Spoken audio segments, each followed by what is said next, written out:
আজ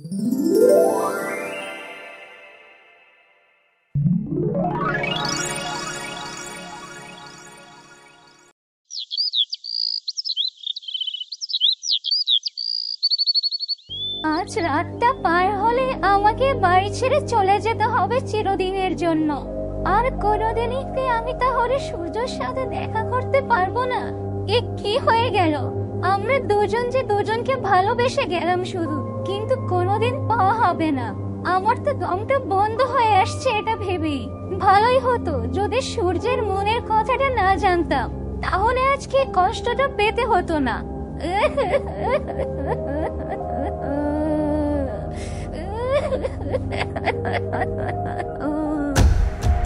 কি হয়েছে কলমিলতা? তুমি আবার কাঁদতে শুরু করলে কেন? কি হয়েছে আমাকে বলো। রাঙ্গুলি, রাঙ্গুলি তুমি এসেছো? রাঙ্গুলি, তোমার কথাই যে ঠিক ছিল। আমরা সব সময় যে দেখি তা যে সব সময় সত্যি হয় না। আর আমার সাথেও এমন একটা ঘটনাই ঘটে গিয়েছে। সূর্য কবিতাকে নয়, সূর্য আমাকে, এই কলমিলতাকে ভালোবাসে। কিন্তু আমার কপাল দেখো, আমরা দুজনে দুজনকে ভালোবাসলাম শুধু অজান্তেই। আমরা কেউই কাউকে জীবন সঙ্গী হিসেবে পাবো না। কি বলছো কলমিলতা? তুমি এসব সত্যি বলছো তো? সূর্য তোমাকে ভালোবাসে? আমিও তো মনে মনে এটাই চেয়েছিলাম, কিন্তু তাতে এবার কি? বাস্তবটা যে খুব ভয়ঙ্কর হতে চলেছে। কোনোভাবে যদি সূর্যের বিয়েটা ভেঙে দিতে পারতো তাহলে খুব ভালো হতো। সূর্য তো চেষ্টা করছে, কিন্তু ও কি সফল হতে পারবে? কলমিলতা নিজের ভাগ্যটাই খারাপ, কপালে যেন কিছুই সয় না, পেয়েও সব হারিয়ে যায়। কি করে যে ওকে সান্ত্বনা দেব আমার তো জানা নেই। রাঙ্গুলি, তুমি আরো একটা কথা জেনে অবাক হবে যে এসব কিছুর জন্য দায়ী ছোট মা। সেদিন আমাকে আগ বাড়িয়ে এসে ডেকে নিয়ে যায় কবিতার ঘরের কাছে, আর আমাকে সেই ঘটনার সাক্ষী করেছে, যার সম্পূর্ণ ঘটনাটাই ছিল একটা ভুলবশত ঘটে যাওয়া বিষয়। আর এটা দেখার পর থেকে সূর্যকে আমি জানা তাই বলে দুর্ব্যবহার করতে শুরু করেছিলাম। এখন কি হবে বলো তো? আর তো কোনোদিনও সূর্যের কাছে আমি মাপ চাওয়ার সুযোগটুকু পাবো না। কি হবে রাঙ্গুলি? আমার যে নিজের মধ্যে খুব অপরাধ বোধ কাজ করছে। যে মানুষটা আমাকে ওই বন থেকে এই ঘর পর্যন্ত এসে পৌঁছে দিল, এই সম্পূর্ণ যুদ্ধে সে আমার সাথে ছিল, কি না করেছে সে আমার জন্য।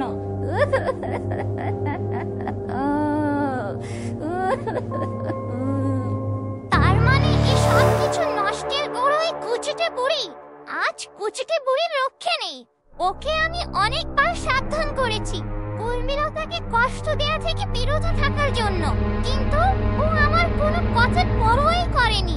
এখনই ওকে আমি কলমিলতার পায়ের কাছে এনে ফেলবো, নয়তো আমার নামও রাঙ্গুলি নয়।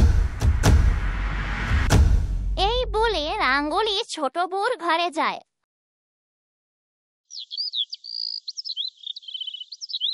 আর গিয়ে যা দেখলো,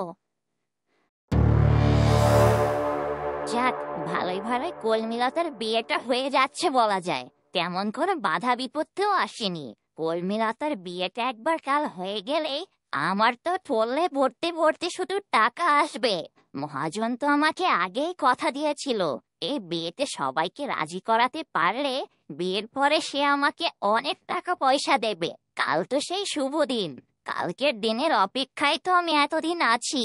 কালকে আমি খুব সুন্দর করে সাজুগুজু করব।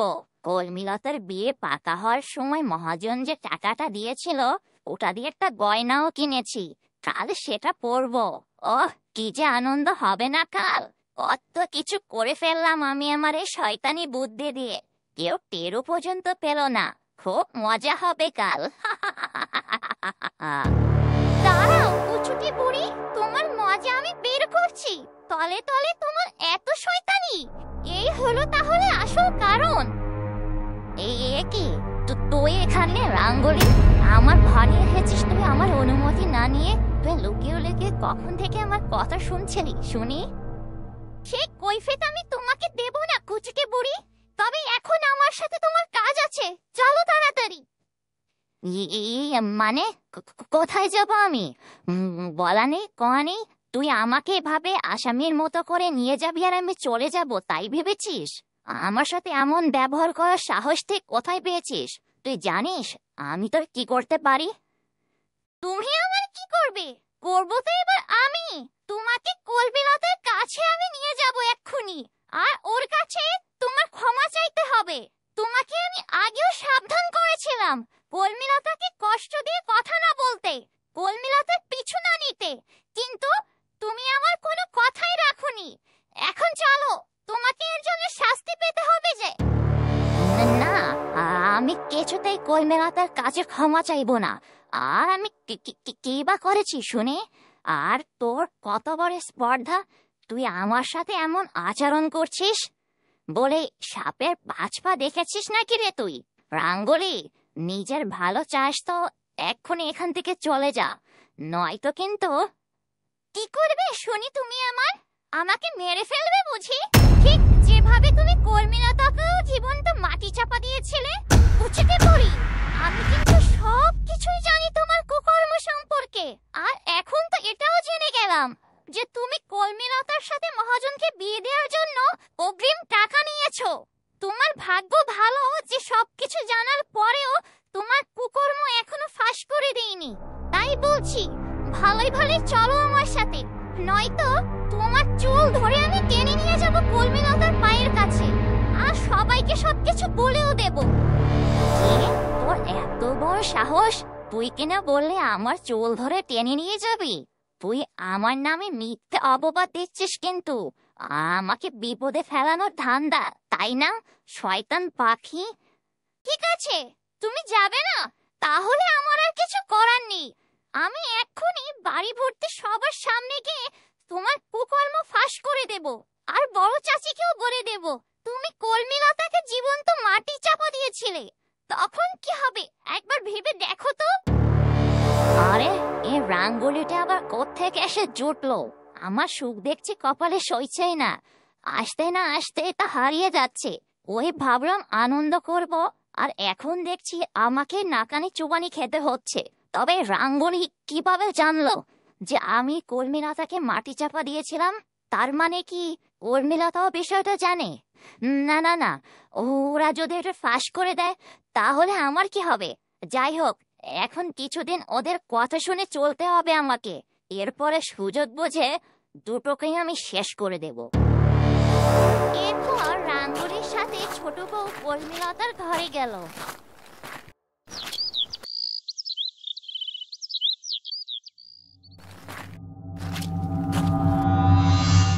এই নাও কলমিলতা, দেখো তোমার কাছে কুচুটে বুড়িকে ধরে নিয়ে এসেছি। এবার তুমি ওর কাছে যা যা জানতে চাও জেনে নাও। রাঙ্গুলি, তুমি আমার জন্য এত ভালো। তবে যাই হোক, কাজটা কিন্তু তুমি মন্দ করনি। আমাকে বোকা পেয়ে যা ইচ্ছা তাই করা যায়, তাই না ছোট মা? তোমার করে প্রতিটা অন্যায় জেনেও আমি মুখ বুজে সয়ে গিয়েছি। কারণ কি জানো, আমি চেয়েছিলাম সবাই মিলে একসাথে যেন একটু ভালো থাকতে পারি, কিন্তু না, অন্যায়কারীকে ছাড় দেয়াটাও যে একটা বড় অন্যায়, আর এটাই ছিল আমার ভুল। বলো, তুমি সেদিন কেন মিথ্যা বলে কবিতার ঘরের আড়ালে আমাকে নিয়ে গিয়েছিলে? তুমি কেন আমাকে সেটা দেখাতে নিয়ে গেলে, যেটা কিনা আদৌ সত্যি না? আমাকে এটা দেখানোর কি উদ্দেশ্য ছিল তোমার? কেন সেদিন মিথ্যা বললে? আজ তোমাকে সব কথার উত্তর দিতেই হবে। এ কি, কলমিলতা কি করে এসব জেনে গেল? কি হচ্ছে এসব? ওরা কিভাবে সবকিছু টের পেয়ে যাচ্ছে? আমার তো কিছুতে মাথা কাজ করছে না। আর রাঙ্গুলিও দেখে সবকিছুই জানে আমার কুকর্ম সম্পর্কে। ওরা যদি এবার সবাইকে সবকিছু বলে দেয় তাহলে কি হবে? না না না, আমাকে যেভাবেই হোক ওদের কাছে একটু ভালো সাজার চেষ্টা করতে হবে, পরে সময় বুঝে কাজ সেরে দেব। কি ছোট মা, ঘাবড়ে গেলে নাকি? ভাবছো কি করে সব জেনে গেলাম, তাই না? উত্তর দাও, কেন করেছিলে তুমি এসব? আরে কলমিলতা মা, তুই এমন উত্তেজিত হচ্ছিস কেন বলতো আমাকে? আজ বাদে কাল তোর বিয়ে, এত মাথা গরম করলে চলবে বল? আসলে সেদিন যা হয়েছিল আমি বিষয়টা বুঝতে পারিনি, না জেনেই আমি করে ফেলেছিলাম রে। আসলে আমার বিষয়টা জেনে বুঝে তারপরে তোকে বলা উচিত ছিল। আমাকে তুই ক্ষমা করে দে কর্মীলতা। কিছু না করেও তোর কাছে আমি ক্ষমা চাইতে বাধ্য হচ্ছি, কারণ তোকে এভাবে উত্তেজিত যে আমি আর দেখতে পাচ্ছি না রে মা। যাই হোক, আমি তোর এই ব্যবহারে কিছু মনে করছি না। তুই ছোট মানুষ, না বুঝে হয়তো করে ফেলেছিস। তারপরেও তুই শান্ত হ কর্মীলতা। আমি তো তোর কাছে ক্ষমা চাইলাম। আর দয়া করে তুই এসব কথা কাউকে পাঁচখান করতে চাস না, কেমন? আর এতে অশান্তি বাড়বে বাড়িতে। যদিও আমি এসব কিছুই করিনি রে কর্মীলতা, আবার বলছি তোকে। ঠিক আছে, আজকের মতো তোমাকে আমি ক্ষমা করে দিলাম। তবে তুমি আমাকে যতই বোকা ভাবো না কেন, আমি কিন্তু অতটাও বোকা নই ছোট মা। ছাড় দেই বলে ভেবো না যে আমি কিছুই টের পাই না। কি গো কাল লাগিনি শয়তানি বুড়ি, ভয়ের চোটে দেখছি তোমার বিষ হাঁটুতে নেমে গেল। যদি তুমি কিছুই করে না থাকো তাহলে এমন লেজ গুটিয়ে গেল কেন তোমার? আমাদের সাথে নাটক করে হচ্ছে, তাই না? ভেবেছো আমরা কিছুই বুঝি না? তোমার সব কথা আমরা বিশ্বাস করে নিয়েছি। আমাদের উচিত ছিল আরো আগেই তোমার একটা ব্যবস্থা নেয়া, তাহলে এতদিনে তারের মতো সোজা হয়ে যেতে। ঠিক যেমন এখন লেজ গুটিয়ে ক্ষমা চাইতে চলে এসেছো। শোনো কুচকে বুড়ি, কর্মীলতা তোমাকে মাফ করে দিলেও আমি কিন্তু করছি না। তুমি সব সময় আমার নজরের আওতায় থাকছো, যা তুমি নিজেও জানো না। তাই কর্মীলতার কোনো ক্ষতি করার আগে সাবধান হয়ে যেও। যাও, এবার তুমি এসো এখান থেকে। এত বড় অপমান আমাকে করার সাহস জীবনেও কেউ পাইনি। দাঁড়া, বিয়েটা একবার হোক, তারপর দেখছি আমি তোদের। শত্রুকে বেশি দিন মুক্ত অবস্থায় ঘুরতে দিতে নেই।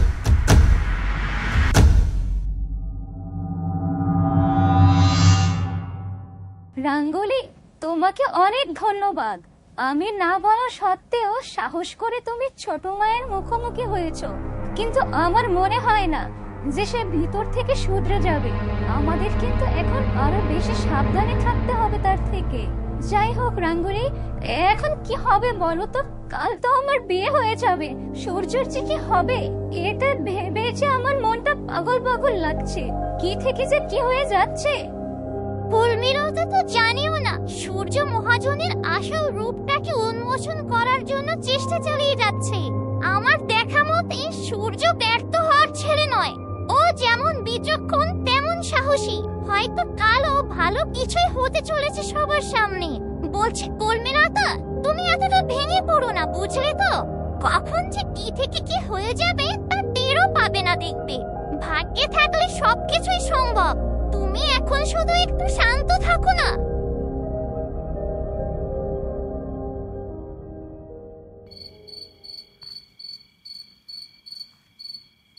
আর মাত্র আজকের এই রাতটাই, তারপরে যা হতে চলেছে তা কেউ ভাবেনি আগে। এখন শুধু মহাজনের বউ সময় মতো উপস্থিত হলেই হয়। বাকিটা আমি ব্যবস্থা তো করেই রেখেছি। কলমিলতা হয়তো আজ দুর্বিষহ একটা রাত পার করছে। না জানি বেচারি হয়তো এতক্ষণে অনেক ভেঙেও পড়েছে, কারণ ও তো জানে না সূর্যকাল কি চমক নিয়ে হাজির হতে যাচ্ছে সবার সামনে।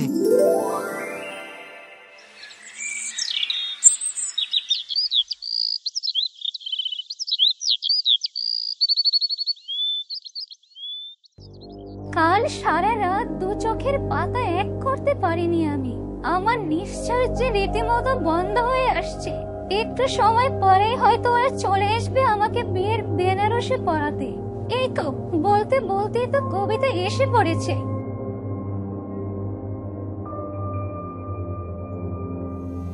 এরপর কবিতা কর্মীলতাকে বিয়ের সাজে প্রস্তুত করে তোলে।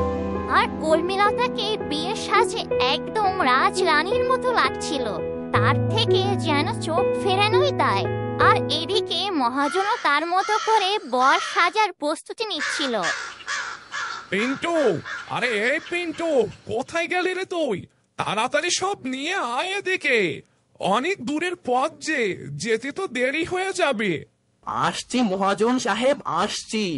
আপনার বিয়ের পাগড়ি, ফুলের মালা আর যাবতীয় সবকিছু তো আমাকেই গোছগাছ করতে হয় নাকি? আর এগুলো গোছগাছ করে তো আনবো। এত অস্থির হচ্ছেন কেন বলেন তো? আরে বেটা, তুই কি করে বুঝবি বিয়ের মজা? আজ আমার বিয়ে বলে কথা, একটু অস্থির তো থাকবই নাকি? বুড়ো ভাম একটা, এমন ভাব করছে যেন জোয়ান ওয়ার্দা ছেলে আজই প্রথম বিয়ে করতে যাচ্ছে। বুড়োর যে হাঁটু নড়ে গেছে তাও ভীমরতি কমে না, দেখলেই গায়ে জ্বালা ধরে। আর এদিকে আমার মতো একটা জোয়ান ওয়ার্দা ছেলে এখনো কিনা একটা বিয়ে করতে পারলো না। আজ টাকা আছে বলে বুড়ো কতগুলো বিয়ে করতে পারছে, আর আজ যদি আমারও টাকা থাকতো তবে আমাকেও কেউ বস্তায় পরে লামধুলাই দিত না। দাঁড়া বুড়ো, এবার তোর থেকে সব টাকা চুরি করে নেব আমি। কিরে হতভাগা, এমন ফ্যাল ফ্যাল করে তাকে দেখছিস কে রে? আমাকে কি তুই আজকে তৈরি হতে দিবি না নাকি? তুই কি চাস বলতো? আর দেখ তো একবার ভালো করে, আমার পাকা চুলগুলোকে একটা দেখা যাচ্ছে কিনা, ভালো করে কি রংটা লাগানো হয়েছে? বুঝিসই তো আজকে আমার বিয়ে বলে কথা, একটু সুন্দর না দেখালে চলবে? জোয়ান জোয়ান লাগছে তো নাকি রে? বুড়োর ন্যাকামি দেখলে আর গায়ে সয় না। হ্যাঁ, জোয়ান জোয়ান লাগছে মানে খুব লাগছে, একদম আমার থেকেও বেশি জোয়ান লাগছে আপনাকে। এখানে আপনার সব জিনিসপত্রগুলো আমি রেখে গেলাম, আমি এবার বাইরে যাই, আমার অনেক কাজ পড়ে আছে। এরপর পিন্টু বাইরে গিয়ে সব মাছ মিষ্টির জুড়ি সাজাতে লাগে, আর এদিকে মহাজন বয়সে যে প্রস্তুত হয়ে যায়। আরে আমার রুমালখানা কোথায়? বিয়ের সময় তো মুখে রুমাল না দিলে চলবে না, রুমালটা দিয়েই তো মুখ ঢেকে রাখতে হয় বিয়ের সময়। পিন্টুটাও না একটা আনে তো আর একটা আনে না, হতচ্ছাড়াকে যে আমি কি করব না। পিন্টু, আরে এ পিন্টু, তাড়াতাড়ি এদিকে আয় বলছি, আমার রুমালখানা কোথায়? তাড়াতাড়ি দিয়ে যা আমাকে। ওহ বাবা, এই বুড়োটা দেখে আমাকে দম ফেলার সময়ও দেবে না, তার এটা লাগবে ওটা লাগবে, কোনো কিছুই তার বাদ যাবে না। বছরে বছরে বিয়ে করে তারপরে বুড়োর স্বাদ কমে না। যাই, রুমালটা গিয়ে দিয়ে আসি। কিরে, আমার মুখ ঢাকার জন্য রুমাল কই? তুই জানিস না বরেরা বিয়ে করতে যাওয়ার সময় মুখে রুমাল চেপে যায়? আমার লজ্জা করবে না কনের বাড়িতে গেলে নাকি? তাড়াতাড়ি রুমালখানা দে রে পিন্টু। এর কিছুক্ষণ পর মহাজন ও পিন্টু কর্মীলতার বাড়ির উদ্দেশ্যে দুজনে রওনা হয়, আর এদিকে সূর্য মহাজনের বউকে নিয়ে একসাথে কর্মীলতার বাড়ির দিকে আসতে থাকে। আপনাকে যা যা বলেছিলাম সব মনে আছে তো? অন্যরকম কিন্তু কোনো ভুল করলে চলবে না। ওই লম্পটটার মুখোশ সবার সামনে আমাদেরকে তুলে ধরতে হবে। হ্যাঁ ভাই, আপনি এ নিয়ে কোনো চিন্তা করবেন না, আমার সবই মনে আছে কি কি করতে হবে। কিন্তু আপনি তো বলেছিলেন আমাদের সাথে পুলিশও যাবে, আমি চাই নিজের হাতে ওকে আইনের হাতে তুলে দিতে। এ নিয়ে আপনাকে একদম ভাবতে হবে না, কিছু সময়ের মধ্যে দারোগা সাহেব আমাদের মাঝে উপস্থিত হবেন। ওই তো উনি বলতে বলতে চলে এসেছেন। চলুন এবার তাহলে একসাথে যাওয়া যাক। বন্ধুরা, কি হতে চলেছে আগামী পর্বে? মহাজনের বউ কি পারবে তার লম্পট স্বামীকে পুলিশের হাতে তুলে দিতে? কি হতে চলেছে আগামী পর্বে তা দেখতে হলে চোখ রাখো গল্পঝুলিতে। আর ভিডিওটি ভালো লাগলে বেশি বেশি লাইক, কমেন্ট ও শেয়ার করে গল্পঝুলির সাথেই থাকো।